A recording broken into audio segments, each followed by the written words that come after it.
दोस्तों मेरी कहानी ये है कि मैं अपनी भूली बिसरी बातें अगर बात करूं तो जब मैंने होश संभाला तो मैं बाहर था। मतलब मैं पंजाब एरिया में था अपने पापा मम्मी के साथ। हम तीन भाई हैं, बहुत प्यारा परिवार था।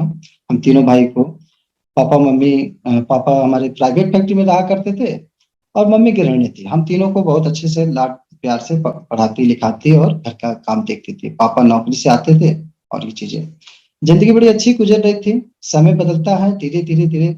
अचानक मम्मी को पैरालिसिस की शिकायत आती है और उनकी दवा में खर्चे बढ़ने लगते हैं। तो पापा हमारे जो कमाते थे तो हम लोग की पढ़ाई का भी खर्चा देते थे और रूम का भी भाड़ा प्लस बीमारी में भी। तो ये चीजें उस समय मेरे दिमाग में अपनी मम्मी को लेकर बड़ा चिंतित होते थे। पापा को भी देखता था, कड़ी मेहनत करते थे।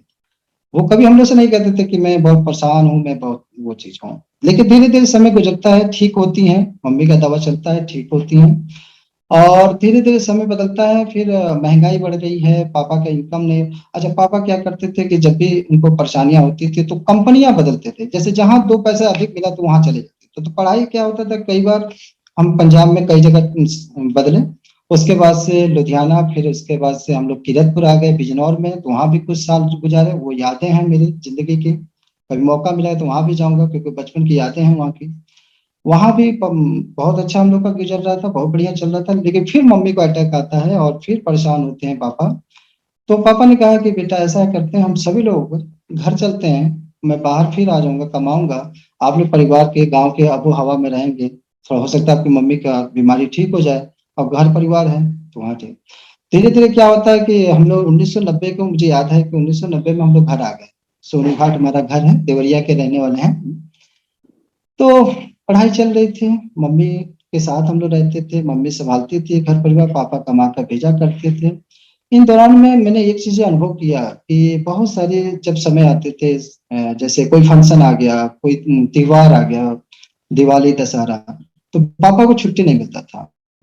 तो जब छुट्टियां नहीं मिलती थी, पापा पैसा भेज दिया करते थे। लेकिन एक तकलीफ होता था कि मेरा परिवार क्यों नहीं मेरे साथ है, मेरे पापा क्यों नहीं मेरे साथ है। माँ साथ रहती थी, पापा नहीं। तो ये मैंने देखा है अपने 20-25 साल की लाइफ में है कि पापा मम्मी अलग अलग रहे। बड़ा मेहनत किया, बहुत मेहनत किया। पापा को भी सुख नहीं मिला और मम्मी को भी सुख नहीं मिला। ये चीजों को मैंने अनुभव किया है। तो एक मेरे ड्रीम जग रहा था कि मैं नौकरी नहीं करूंगा, मैं कुछ ऐसा काम करूंगा जहां अपने परिवार के साथ रहूंगा, अपने बच्चों के साथ रहूंगा। मैं वैसा चलूंगा। धीरे धीरे लाइफ बदलता है दोस्तों। और पढ़ाई भी चल रही थी बहुत अच्छा। हमारे गांव के लोगों का भी बहुत प्यार मिला, बहुत सहयोग। मैं उनको सबको धन्यवाद देता हूँ। आज हो सकता है जूम पर होंगे लोग। मेरे प्यारे प्यारे दोस्तों को भी धन्यवाद देता हूँ क्योंकि मैं हर लोगों से कुछ ना कुछ सीखता रहा, आगे बढ़ता रहा। एक लाइफ में एक टर्म पॉइंट आता है, मैं कक्षा 7 की बात कर रहा हूँ। उस समय एक चैप्टर मुझे पढ़ने को मौका मिला, अथातो गुमक्कड़, जिसमें लिखा गया था कि राव संकृत्यान की जी का वो चीजें हैं, जिसमें लिखा था कि सैर कर दुनिया की गाफिल, जिंदगानी फिर कहाँ, गर जिंदगी रही तो नौजवानी फिर कहाँ।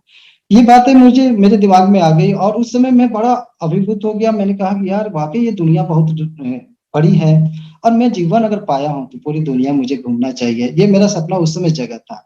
लेकिन दुश्वारियां और बहुत सारी चीजें आती रहीं, उतार चढ़ाव आता रहा, पढ़ाई के दौरान भी चलते रहे बहुत सारी चीजें। और मैं मम्मी को देखता था, पापा को देखता था कि पापा कितना मेहनत करके पैसा लाते हैं। तो मैं बड़ा कंजूस टाइप का हो गया। ये माहौल ने मुझे बना दिया। मैं कम में काम चलाना स्टार्ट कर दिया। मैं जिम्मेदार बनने लगा कि नहीं, मुझे फालतू पैसे नहीं खर्च करने हैं, मुझे अपने तरफ से ध्यान देना है। पढ़ाई जैसे तैसे मैं बहुत औसतन छात्र रहा, ऐसा नहीं है कि बहुत ब्रिलियंट रहा। औसतन चलता रहा, जो भी जिंदगी चलती रही दोस्तों। और फिर मैं इंटर अपने गांव से हम लोग किए। उसके बाद से मैं निकल गया गोरखपुर। कुछ लोगों ने कहा कि क्या जरूरत है गोरखपुर, उससे अच्छा तो आपको यहाँ पढ़े। लेकिन लाइफ में ये सोच रहा था कि कुछ बड़े शहरों में जाऊं, हो सकता है वहां कुछ अच्छा मिल जाए, अच्छा कुछ करने को मिले। और गरीबी से तो बाहर निकलना मैं तड़पता था। और उस दौरान मैं सोचा तो निकला, गोरखपुर भी गया यूनिवर्सिटी में, क्योंकि कुछ मेरे दोस्त लोग यूनिवर्सिटी में गए। ग्रेजुएशन मैंने वहां किया। लेकिन ये सोच रहा था कि कुछ ऐसा भी मिल जाए पार्ट टाइम पे, हम अपनी ग्रेजुएशन की पढ़ाई भी करते रहें और पढ़ाई का खर्चा पापा मम्मी से लेना ना पड़े। ऐसा नहीं था कि पापा मम्मी देते नहीं थे, बहुत प्यार करते थे मुझे, मानते भी थे, वो हर बार सहयोग करते थे। लेकिन मैं अपने आप को ही कंट्रोल करता था कि नहीं ठीक है, काम चला लूंगा मैं, मेरा ठीक है। और दोस्तों एक बात कहना चाहूंगा, कंजूसी तो इतनी कर दिया मैं कि पढ़ाई में भी कंजूसी कर दिया। कंजूसी का मतलब यह है कि लाइब्रेरी में किताबें ले लेता, विकास से काम चला लेता था, कभी किताबें नहीं खरीदता था ना।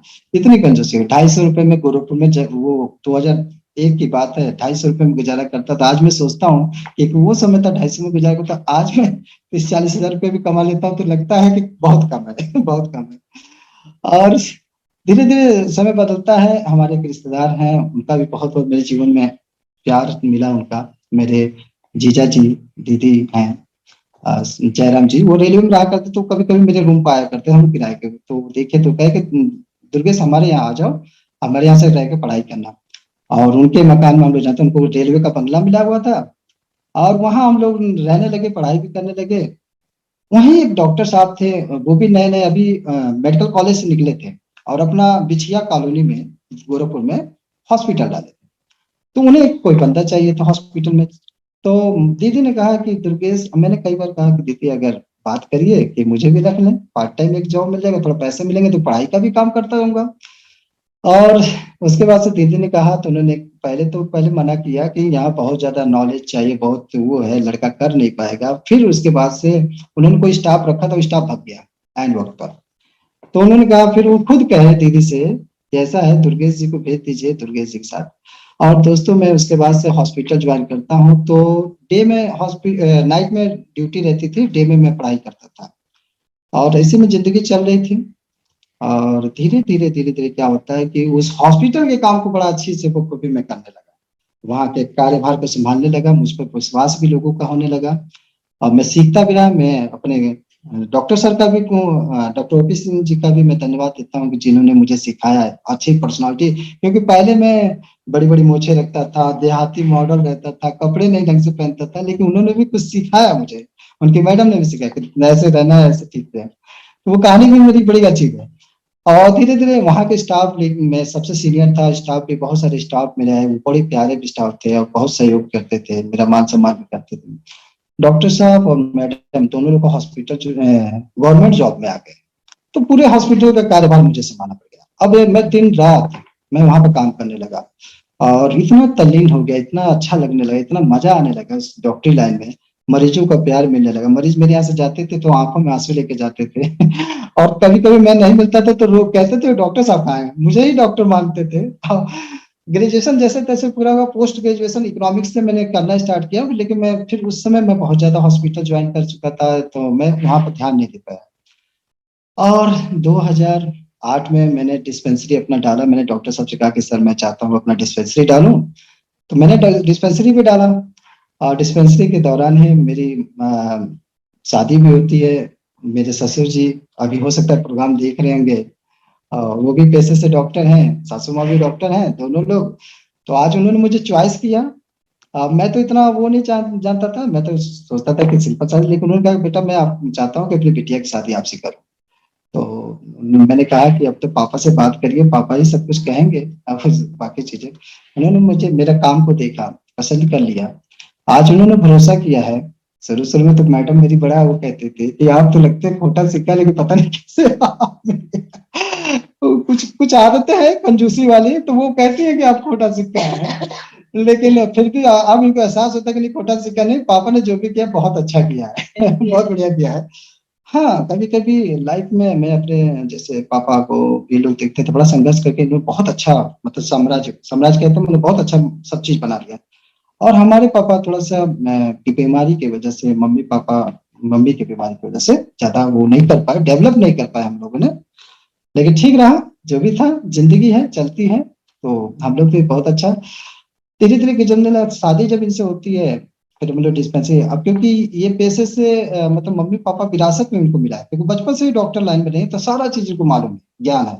और जब मेरे साथ आते हैं, तो और हम लोग की ज़िंदगी अच्छी होने गुजरने लगती है, बड़ा अच्छा लाइफ चल रहा था। लेकिन एक चीज़ था, मुझे लाइफ में कुछ बड़ा करना था, बहुत बड़ा सोचता था। और डॉक्टरी लाइन में जैसे ये था कि पैसा तो कमा रहे थे, लेकिन वो बुरा भाग करने के बाद बराबर, खा पी के बराबर, सब चीज़ बराबर। हम लोग कहते इतना अच्छी पर्सनालिटी, इतनी अच्छी नॉलेज, इतना सब कुछ होने के बावजूद साला बचता क्यों नहीं है अब बुरा भाग गया। अच्छा, एक चीज़ थी कि पेशे से डॉक्टर थे, तो थोड़ी-थोड़ी कभी कुछ ऐसी चीज़ें भी आती रहती थी, जिनको हम लोग नहीं चाहते थे कि करना। देखिए, फिर भी करना पड़ता था कि पेट का सवाल था। इसलिए कई बार तो मुझे भी देखिए, पैसे से डॉक्टर थोड़ा सा ऊपर नीचे तो करना ही पड़ता है, पैसा लेना तो पड़ता ही मरीजों से, लेकिन दिल को गवारा नहीं था कि कुछ अच्छा करने की चाहत थी, कुछ अच्छा अलग करने की, जहाँ लोगों को भला हो, लोगों का सम्मान हो और हमारा भी कल्याण हो। तो धीरे धीरे ऐसे गुजरती गई जिंदगी में, सोच विचार में था। और 2000 मुझे एक कंपनी भी ज्वाइन मिला। मैं आपको बता दूं कि अमेरिकन कंपनी एक मिली थी मुझे, एक मित्र के माध्यम से मिला। वहां का संस्कार देखा तो मुझे बड़ा अच्छा लगा। मैंने कहा कि इसमें काम करना स्टार्ट करता हूँ। और जब मैंने वहां काम करने के लिए स्टार्ट किया तो 5,000 का पेट्रोल फूको, 1,000 रुपया महीने में आता था। मैडम भी नाराज, ससुराल वाले भी नाराज, रिश्तेदार भी नाराज कि ये क्या करते हैं आप, ये क्या कर बहुत सारे लोग आए और फेल हो गए। बहुत सारे लोग आए और उसमें फेल हो गए। आप अच्छे खासे डॉक्टर हैं, आप डॉक्टरी पर ध्यान दीजिए। तो डॉक्टर पर ध्यान देता था तो मरीजों का इंतजार करना मेरे लिए सब्र नहीं होता था कि मरीज का मैं बैठ के इंतजार करूं। मरीज आते तो अच्छा लगता था, मरीज नहीं तो मैं भी गायब हो जाता था।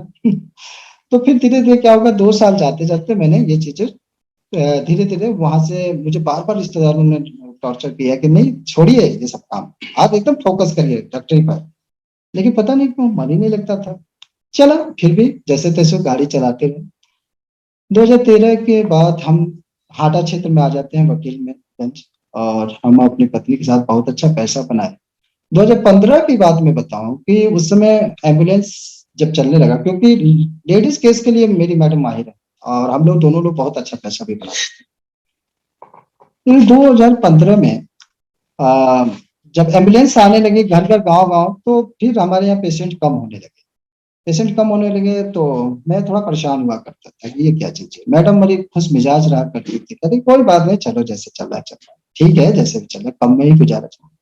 मैंने कहा नहीं अच्छा नहीं लगेगा, और चाहिए, और लाइफ में कुछ करना चाहिए। तो मैं इसी दौरान मैं मैक्स लाइफ इंश्योरेंस ज्वाइन करता हूँ।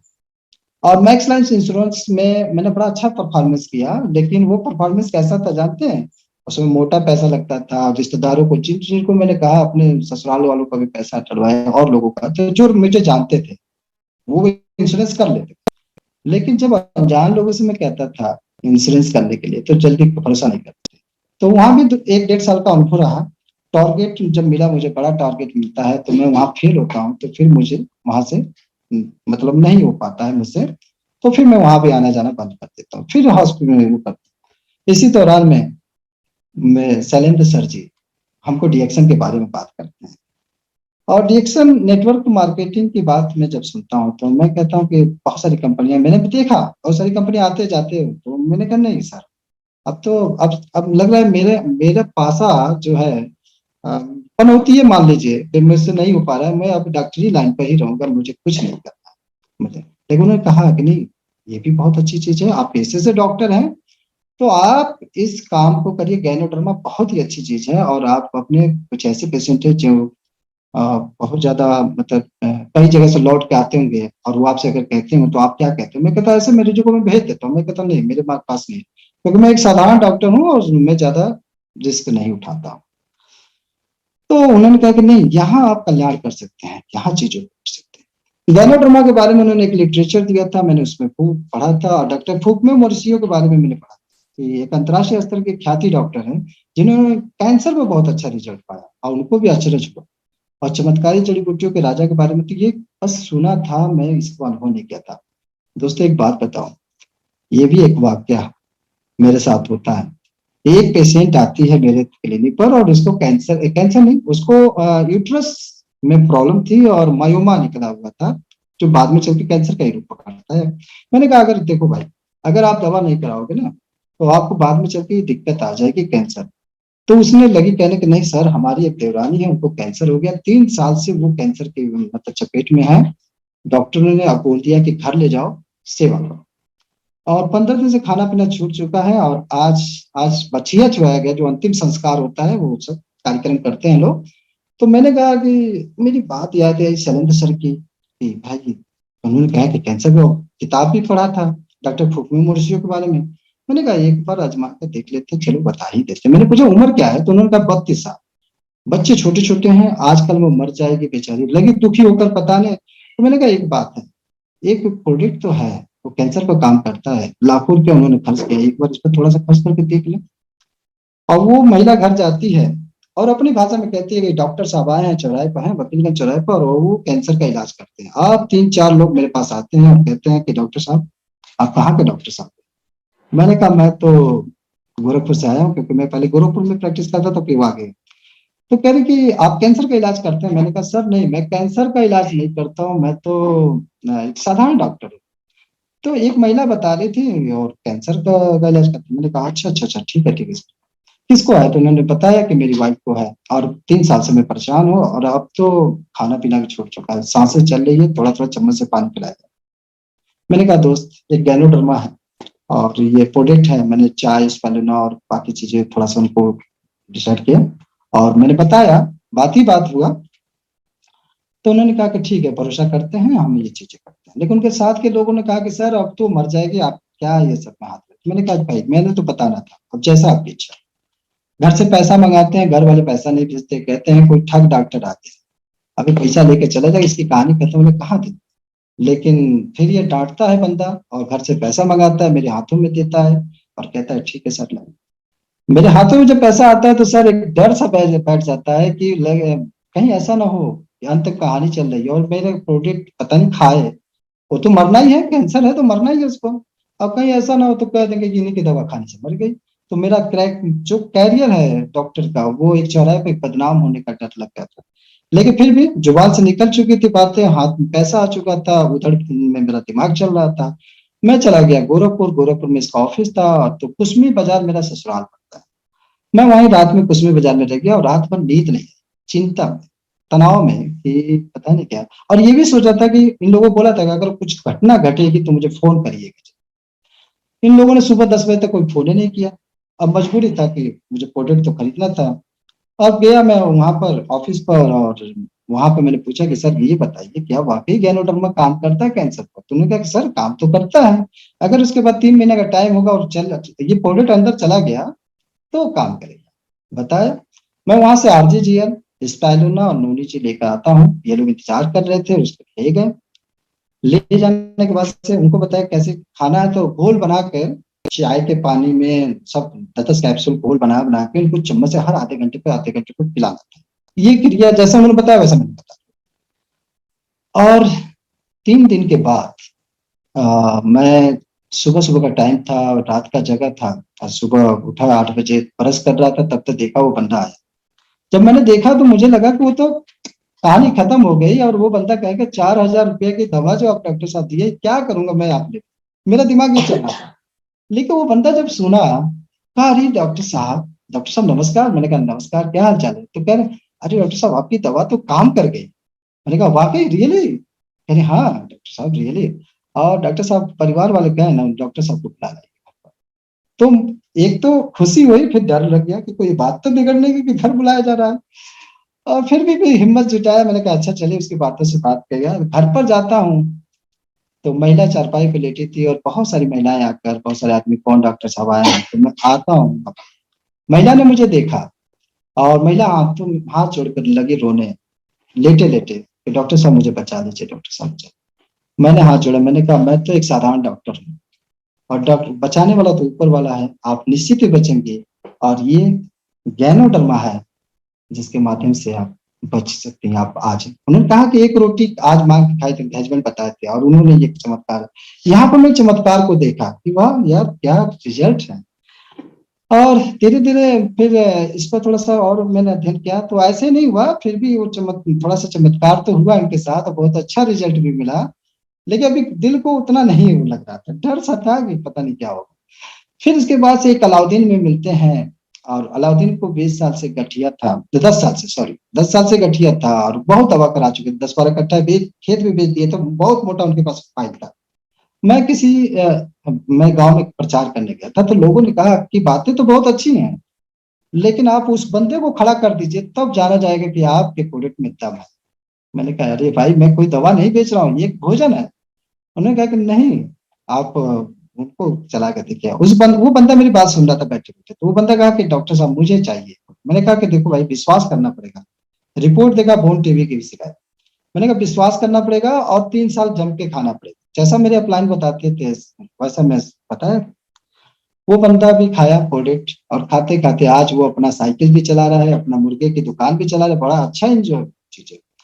लेकिन पैसा कमाना जो था, वो चीजें मेरे साथ नहीं होती, क्योंकि थोड़ा कभी कभी शर्म भी आती थी चाय के बारे में बताना, लोगों को जाकर समझाना ये क्या हो रहा है। कुछ लोग तो मजाक उड़ाते थे, ये कौन डॉक्टर है जी, ये चाय बेच रहे हैं।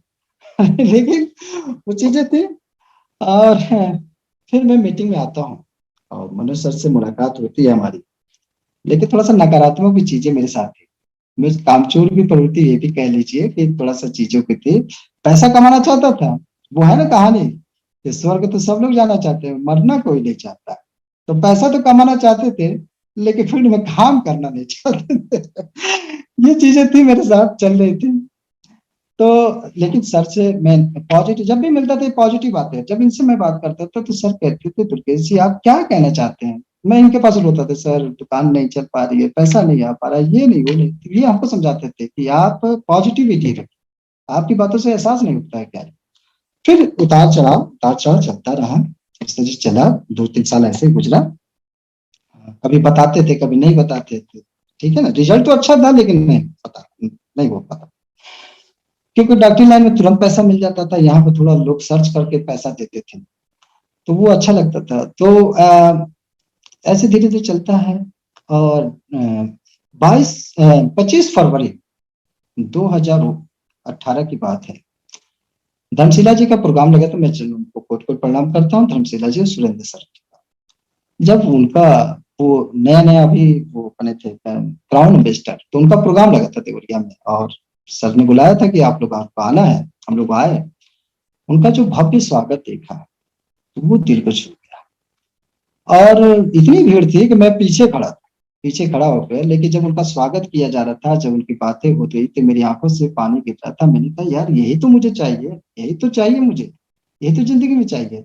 जब मैंने उनके इनकम के बारे में सुना, उनका बहुत बड़ा साम्राज्य बना हुआ है इस चीजों से, तो मुझे कहा कि यार मैं तो 10-12 साल से प्रैक्टिस कर रहा हूँ, साला 20,000, 30,000, 25,000, 50,000, 40,000 में सिमट जा रहा हूँ। वो भी खर्चे उर्चे लेते के बराबर हो जा रहे हैं, कुछ समझ ही नहीं आ रहा है। और यहाँ बताइए इतना अच्छा 7 साल में इतना अच्छा रिकॉर्ड, ऐसा बहुत बढ़िया कमाते हुए, और ये मान सम्मान। मैंने कहा मुझे तो यही चाहिए। वहां से जोश आता है, वहां से फिर काम करने की स्टार्ट। लेकिन पूंजी लगाने के नाम पर जीरो भाग जाते थे। सर कहते थे कि पूंजी लगा के काम करिए, लेकिन वहां से भागता था। ऐसे फिर भी कुछ दिन फिर चला, या मीटिंग आई है तो जोश मिलता था, घर जाइए तो तमाम तरह की परेशानियां, दुश्वारियां, तमाम तरह की चीजें होती थी। पत्नी का बड़ा सहयोग रहा है। कई जगह मौकों पर मेरे पास पैसे नहीं रहते, पत्नी हमारी बहुत सहयोग करती थी। वो चीजें जहां से भी हो, मम्मी पापा की वजह से हो चाहे जहां से भी हो, इनका बहुत प्यारा सहयोग मिला है मेरे साथ। और ऐसे ही काम चला। फिर भी अभी मेरी शक्ति नहीं जग रही थी कि मैं इस रिएक्शन को करूं। अच्छा चीज सब चल रहा था, लेकिन हो ही नहीं पाता। एक बार की बात है कि थोड़ा उतार चढ़ाव अपने से बात करता था कि यार दुर्गेश, लोग बदल रहे हैं, तुम कब बदलोगे। तुम्हारा सब लोग अच्छा, मतलब सब चीज तुम्हारे पास अच्छा है, लेकिन तुम क्यों नहीं बदल रहे, तुम्हारे पास पैसा क्यों नहीं। ऐसे चलता रहा। एक दिन की बात है कि मनु सर से मुलाकात होती है, और मनु सर से फिर मैं अपना दुखड़ा रूप सुनाता हूँ। मनु सर ने कहा कि दुर्गेश जी, मैंने कहा सर मैं ना मैं डॉक्टरी कर पा रहा हूँ और ना बिजनेस मेरा हो पा रहा है, मैं क्या करूँ। तो उन्होंने कहा कि दुर्गेश जी आप बने हैं डीएक्शन के लिए, और आपको यही करना है। जब आपसे डॉक्टरी नहीं चल पाए तो आपको यही करना है। वहां ऐसा लगा कि किसी ने मुझे समझा दिया कि नहीं, मैं बना हूं रिएक्शन के लिए, तो मुझे रिएक्शन ही करना। और वही शुरुआत होती है सर, रिएक्शन के लिए समर्पण की भावना होती है, और फिर मैंने काम करना स्टार्ट कर। मुझे रिएक्शन में काम करते हुए, फिजिकल काम करते हुए मात्र 1 साल हुआ। इसके पहले तो खाली वो थी कहा कहानी। और गुरु जी की तो बातें ही निराली है। मैं इनकी हर एक पॉइंट सुनता हूँ, हर बात क्या चीजें नॉलेज है सर के पास। और आज इनकी वजह से मैं आगे बढ़ रहा हूँ। आज मौका मुझे आरबीसी चैनल को भी प्रणाम करता हूँ, धन्यवाद देता हूँ कि इतना अच्छा मुझे प्लेटफॉर्म मिला। आज हजारों लोग देख रहे होंगे। मैं सबको कोट कोट प्रणाम करता हूँ, इतना प्यारा बिजनेस। मैं आज सोच रहा था कि शायद मैं रिएक्शन नहीं करता है तो आज कहाँ मैं था, मेरे वही गुमनाम सी जिंदगी। एक छोटे से चौराहे पर 2-4 गांव के लोग जानते, 2-4 मतलब यही होता। लेकिन आज रिएक्शन के माध्यम से कस्या, पिपराइच, परतावल, देवरिया और इतने सारे लोगों से मिलना, बहुत ज्यादा भी संख्या नहीं है, 1000 के आसपास संख्या है। लेकिन लोगों से जो मिलते हैं और प्यार से बातें होती हैं उनका साथ, उनके घर में जो पैसे आते हैं मेरी वजह से, मेरे वजह से नहीं, सिस्टम की वजह से, लेकिन है तो कई चीजें। तो बड़ा एक दिल को तसल्ली कि वाह, ऊपर वाले को धन्यवाद देता हूँ कि इतना अच्छा बिजनेस मुझे दे दिया प्रभु ने और उन्होंने, कि आज लोगों के घर में जब पैसे आते हैं तो खुश होते हैं और मुझे बुलाते हैं, तो मुझे बड़ा अच्छा लगता है। और यही तो मैं चाहिए था, मुझे नहीं, मुझे अनर्गल पैसे नहीं चाहिए, मुझे तो लोगों को खुशी देकर पैसे चाहिए। ये मेरे बहुत अच्छी चीज है। और बहुत सारे रिश्तेदारों का भी प्यार है, सहयोग है, मुझे बहुत मानते हैं, मेरे साड़ू भाई भी, मेरे भाभी जी भी बहुत मानती हैं वो मुझे, और एहसास दिलाते हैं कि ये चीजें हैं। आज उनका सुबह फोन आया, धन्यवाद भी दिए लोग। तो दोस्तों ये कहानी है। और रिएक्शन के बारे में थोड़ा सा मैं रुकना चाहूंगा, मैं अपने पत्नी को हैंड ओवर करना चाहूंगा, थोड़ी इनको क्या अच्छा लग रहा है इस समय। इनको भी प्रॉब्लम थी, मैं अपने भी थोड़ी सी प्रॉब्लम बताता हूँ कि पहले तो मैं मरीजों को देता था, मैं अपने नहीं खाता था वो चीजें तो मेरी कमी थी। लेकिन मैं जब इसका चाय पीना स्टार्ट किया, क्योंकि 400 रुपए की चाय पड़ा, थोड़ा सा अजीब लगता था, तो लेकिन पीने लगे, सलेंसर जी कहने लगे कि नहीं पीना, पहले पीजिए खाइए तब लोगों को बताइए। पीना स्टार्ट किया दोस्तों, मैं बताऊं तो मुझे पाइल्स की शिकायत थी। और पाइल्स की शिकायत थी तो मैं अपनी दवा खा के ठीक हो जाया करता था, लेकिन जब भी पार्टी सार्टी में 2-3 दिन गर्म मसाले इस्तेमाल करता था, फिर दिक्कत हो जाती थी। कई बार पत्नी को बोलता था यार गरम मसाले कम किया करो, मुझे थोड़ी समस्या है। दवा खा लेता, ठीक हो जाता था, फिर पाइल्स की शिकायत, फिर दवा खाता था, ठीक हो जाता था। लेकिन दोस्तों, जब चाय पीना स्टार्ट किया, और शुरुआत में तो 2-4 दिन 10 दिन तो पड़ा गैस बना। सर को मैंने कहा भी था, तो सर के दबाइए नहीं, लीवर की गड़बड़ी है, कुछ चीजें होंगी। अब किताबें में पढ़ा था तो इससे भी समझ गया, लेकिन होता है ना, कहने की आदत है, थोड़ा शिकायत करने की आदत, तो लोग भी मुझसे भी शिकायत करते हैं, जानते हैं कि ठीक हो जाएंगे, लेकिन शिकायत करेंगे डॉक्टर साहब दर्द दिया बढ़ गया। समझाता हूँ कि घबराइए नहीं, दवा खाइए, और दर्द की दवा भी ले सकते हैं, बाकी रिएक्शन को पाउडर को छोड़िएगा मत, वो आपको काम करता है। और रियली बताऊं दोस्तों, बवासीर कहाँ चला गया पता ही नहीं चला। आज 10-10 दिन खुलकर मैं खाता हूँ, मसालेदार खा लूं, कोई दिक्कत नहीं। मैं ये सोचता भी हूँ यार, एक वो समय था और एक आज है, इस चाय पे दम ये। और मैं जब इस रिएक्शन में आया तो एक चीज मैं आप लोगों को संदेश जरूर देना चाहूंगा कि जब भी किसी भी मौका मिले, ऊपर वाला आप सबको मौका देता है। ये बात आज चरितार्थ है, मुझे मालूम है। कोई कहे कि मैं गरीब हूं ना, ऐसा नहीं है, गरीब कुछ नहीं। और गरीब होना वो बात है, ठीक है, गरीब आप हो गए, लेकिन गरीब बनना ये आपके बस में, आपको मतलब वो है कि आप कर सकते हैं, आप अमीर बन सकते हैं, ये आपकी शक्ति है, आपके अंदर पावर है। और हर बार ईश्वर कुछ ना कुछ एक बार मौका देता है। रिएक्शन भी एक मौका है आपके लिए, अपॉर्चुनिटी है, आप इसको कर सकते हैं। बस आपको नजरिया सही करना। कहते हैं दोस्तों, सोच बदलने से सितारे बदल जाते हैं, नजर बदलने से नजारे बदल जाते हैं, कश्तियां बदलने की जरूरत नहीं, गरीबी की दिशा बदल दीजिए तो किनारे आपके जरूर बदल जाएंगे, निश्चित किनारे बदल जाएंगे। ये बातें मुझे चीजें आ गई।